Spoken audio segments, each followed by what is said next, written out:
श्रम से बचने की हानिकारक मनोवृत्ति।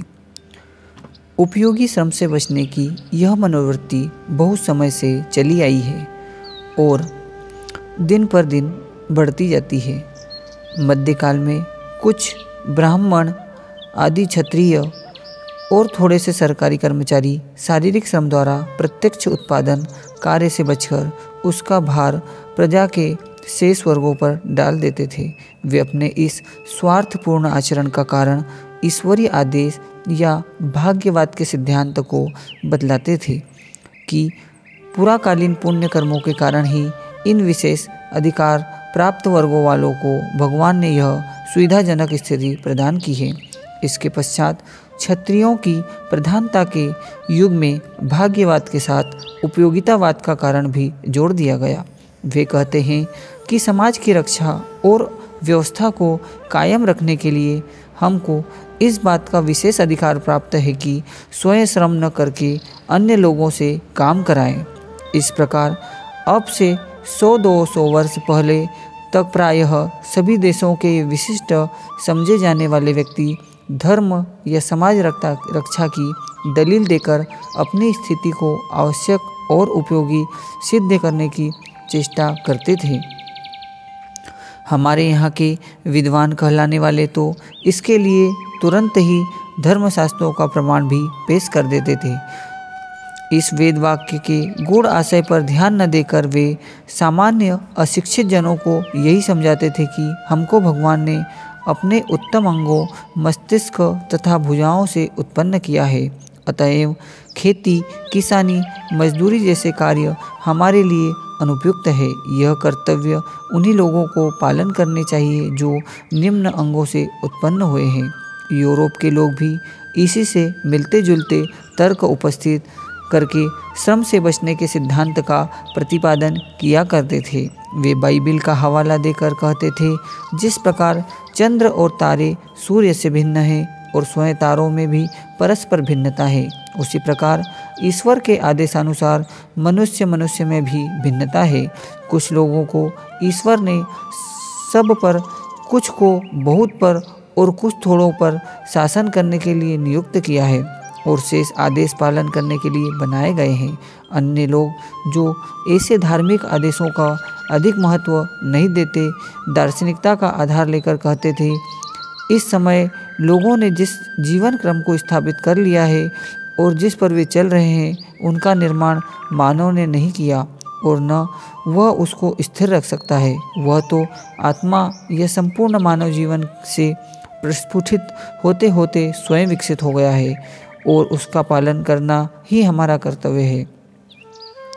इन दोनों प्रकार के लोगों को फिर भी जन समुदाय के प्रति अपने कथित कर्तव्यों का कुछ ध्यान रखना पड़ता था और उसमें त्रुटि या असावधानी होने पर लज्जित भी होते थे। पर वर्तमान समय में लोगों ने अपनी निष्क्रियता पर विज्ञान और कला की साधना का जो आवरण डाल रखा है, उसमें इस तरह के कर्तव्य पालन की भी कोई शर्त नहीं रखी है। ये लोग अपने कार्य को स्वयं ही जन साधारण के लिए अनिवार्य रूप से आवश्यक मान लेते हैं और इसके लिए उन पर बहुत बड़ा एहसान जताते रहते हैं। एक बड़े विद्वान के शब्दों में उनकी स्थिति कुछ इस प्रकार है, ये वैज्ञानिक और कलाकार बिना किसी प्रकार का प्रमाण दिए ही पुराने युग के पुरोहितों की तरह कहा करते हैं। समाज के कल्याण के लिए उनका काम सबसे अधिक महत्वपूर्ण और आवश्यक है और यदि वे काम न करें तो समस्त मानव समाज विनष्ट हो जाए। यद्यपि उसके सिवा कोई दूसरा आदमी उनके काम की महत्ता को समझाता या स्वीकार नहीं करता, तथापि वे अपने कार्य का गुण गाते ही रहते हैं। इस प्रकार इस बात की चिंता किए बिना ही उनके काम से जनता को लाभ होगा या नहीं, वे अपने प्रिय व्यसनों में लगे रहते हैं और उन्हें सदा यह विश्वास रहता है कि वे समाज के लिए सबसे अधिक आवश्यक है और महत्वपूर्ण कार्य कर रहे हैं। इस प्रकार एक ईमानदार सरकारी कर्मचारी यह मानता है कि उसके काम का मुख्य उद्देश्य व्यक्तिगत लाभ है और फिर भी वह जनता के लिए यथासाध्य उपयोगी बनाने का प्रयत्न करता है। और इसी तरह जहाँ एक व्यवसायी अपने कार्य की स्वार्थपरायणता को स्वीकार करता हुआ उसे सार्वजनिक उपयोगिता का रूप देने की चेष्टा करता है, वहाँ वैज्ञानिक अथवा कलाकार ऐसा दिखावा करना भी आवश्यक नहीं समझते। उनको अपने कार्य की उपयोगिता ही नहीं, उसकी पवित्रता पर भी इतना पक्का विश्वास होता है कि वे उपयोगिता के सिद्धांत को भी अस्वीकार कर देते हैं। इस प्रकार ये तीसरी नई श्रेणी के लोग सब प्रकार के उपयोगी श्रम से अलग रहकर ऐसे कामों में लगे रहते हैं जिनको किसान और मजदूर समझ भी नहीं पाते, जिनको वे प्रायः निरर्थक और हानिकारक मानते हैं। इन लोगों को जनता के लिए उपयोगी बनने की जरा भी चिंता नहीं रहती। वे सब कुछ स्वतः सुखाय करते हैं और भी यह पूर्ण विश्वास रखते हैं कि उनका कार्य जनजीवन के लिए नितांत आवश्यक है। उपयुक्त श्रेणी के अधिक शिक्षित तथा विज्ञान और कला की साधना का दावा करने वालों के कथन का मूल तात्पर्य यह होता है कि वे शिक्षा, सभ्यता, ज्ञान संबंधी कार्यों में इतने संलग्न रहते हैं कि उनको शारीरिक श्रम करने वाले के लिए कुछ भी समय नहीं मिलता और श्रम के लिए थोड़ा सा समय भी नहीं निकाल पाते। यदि वे उसके लिए चेष्टा करें तो उनके उच्च कामों में क्षति पहुंचती है, ऐसी उनकी मान्यता बन जाती है। इस विषय पर विचार करने से पूर्व यह स्पष्ट कर देना उचित होगा कि हम विज्ञान, कला, शिक्षा आदि के विरोधी नहीं हैं और न मानव प्रगति के लिए इसके महत्व को कम आंकते हैं। हमारे देश के किसी प्राचीन लेखक ने जैसा कहा है, विद्या कला विहीनों नर पशु भी समाना के सिद्धांत को हम पूर्णतः नहीं तो अधिकांश में अवश्य मानते हैं। मनुष्य केवल पेट भरने के लिए आवश्यक सामग्री प्राप्त करने में ही सारा जीवन व्यतीत कर दे, यह हमको अभिप्रेत नहीं है। सभ्यता, संस्कृति, मानसिक सद्गुणों का आविर्भाव प्रत्येक मनुष्य में होना भी अनिवार्य माना जाता है, पर इन सब बातों के होते हुए भी हमको इसमें कोई ऐसी बात नहीं जान पड़ती जो शारीरिक श्रम करने के बाधक हो।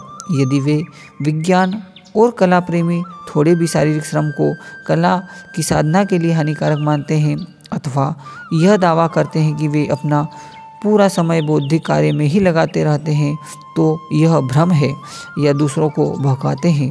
रूस के महान लेखक टॉल्स्टॉय संसार के विद्वानों में अग्रण्य माने जाते हैं और उन्होंने बहुत अधिक संख्या में ऐसी पुस्तकें लिखी हैं जो उनकी मृत्यु के 50-60 वर्ष बाद अब भी संसार की विभिन्न भाषाओं में छापी और पढ़ी जाती हैं। बहुत वर्षों तथा इस प्रकार की समस्या का विचार करते हुए वे इस निश्चय पर पहुँचे हैं कि कला और साहित्य की साधना में शारीरिक श्रम से कोई हानि नहीं होती, वरन इससे उसका स्तर उच्च होता है। इस संबंध में वे स्वयं उदाहरण देते हुए लिखते हैं, मेरे सामने यह भी प्रश्न था कि यदि मैं शारीरिक श्रम करने लगूं तो क्या मेरा सारा समय नहीं लेगा, तो तब क्या मेरे उस मानसिक साहित्य कार्य में रुकावट नहीं पड़ेगी।